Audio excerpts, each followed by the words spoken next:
जय माता दी दोस्तों, कैसे हैं आप सब। मेरे YouTube चैनल पर आप सभी का स्वागत है। आषाढ़ माह के शुक्ल पक्ष की पूर्णिमा से लेकर सावन माह की पूर्णिमा तक कोकिला व्रत रखने का विधान है। इस व्रत में आदिशक्ति मां भगवती की कोयल रूप में पूजा की जाती है। इस व्रत को रखने वाली महिलाओं को पुत्र, सौभाग्य और संपदा की प्राप्ति होती है। यह व्रत दाम्पत्य जीवन को खुशहाल होने का वरदान प्रदान करता है। इस व्रत के द्वारा मन के अनुरूप शुभ फलों की प्राप्ति होती है। शादी में आ रही किसी भी प्रकार की दिक्कत हो, इस व्रत का पालन करने से विवाह का सुख प्राप्त होता है। ये व्रत योग वर की प्राप्ति कराने में सहायक है। आइए जानते हैं कि कोकिला व्रत की व्रत विधि क्या है। कोकिला व्रत के दिन व्रती को सूर्योदय से पहले उठकर स्नान आदि से निवृत्त हो जाना चाहिए।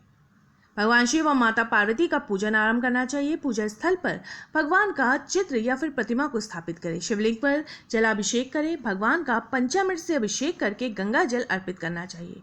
पूजा में सफेद व लाल रंग के पुष्प, बेलपत्र, दुर्बा, गंध, धूप, दीप आदि का प्रयोग करना चाहिए।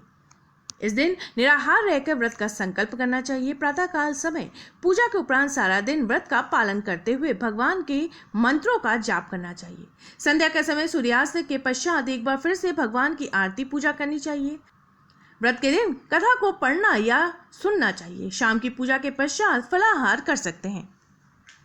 कोकिला व्रत का प्रारंभ हो रहा है साल 2021 में 23 जुलाई 2021 दिन शुक्रवार को। पूर्णिमा तिथि का प्रारंभ हो रहा है 23 जुलाई की सुबह 10:43 पर और समाप्ति होगी 24 जुलाई की सुबह 8:06 पर। वहीं प्रदोष काल पूजा का समय रहेगा 23 जुलाई को शाम के 7:17 से रात के 9:22 तक। कुल अवधि रहेगी 2 घंटे 4 मिनट की। कोकिला व्रत की कथा के अनुसार ब्रह्मा के मानस पुत्र दक्ष के घर देवी सती का जन्म होता है।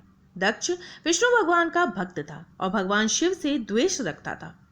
जब बात सती के विवाह की होती है तब राजा दक्ष कभी भी सती का संबंध भगवान शिव से जोड़ना नहीं चाहते थे। राजा दक्ष के मना करने पर भी सती ने भगवान शिव से विवाह कर लिया। पुत्री सती के इस कार्य से दक्ष इतना क्रोधित होते हैं कि वह उससे अपने सभी संबंध तोड़ लेते हैं। कुछ समय बाद राजा दक्ष शिव अपमान करने हेतु एक महायज्ञ का आयोजन करते हैं, जिसमें दक्ष अपनी पुत्री सती और दामाद भगवान शिव को आमंत्रित नहीं करता है। देवी सती को जब अपने पिता के इस कार्य का बोध होता है तो वह उस यज्ञ में जाने के लिए तैयार होती है। भगवान शिव उन्हें इस बात की इजाजत नहीं देते हैं, पर देवी सती की जिद के आगे हार जाते हैं और उन्हें जाने देते हैं। सती यज्ञ पर जाकर जब अपने पति का स्थान नहीं पाती तो अपने पिता दक्ष से उसके बारे में पूछती है, लेकिन दक्ष अपनी पुत्री सती और शिव का अपमान करते हैं। शिव के प्रति अपमानजनक शब्दों को वो सह नहीं पाती है और उस यज्ञ के हवन कुंड में अपनी देह का त्याग कर देती है।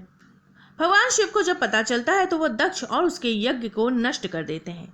शिव सती के वियोग को नहीं सह पाते और शिव की इच्छा के विरुद्ध जाकर यज्ञ में जाकर प्राणों को त्यागने पर उन्हें 1000 वर्षों तक कोयल बनने का श्राप देते हैं। देवी सती कोयल बनकर हजारों वर्षों तक भगवान शिव को पुनः पाने के लिए तपस्या करती है। उनकी तपस्या का फल उन्हें पार्वती रूप में शिव की प्राप्ति के रूप में मिलता है। तब से कोकिला व्रत की महत्ता स्थापित होती है।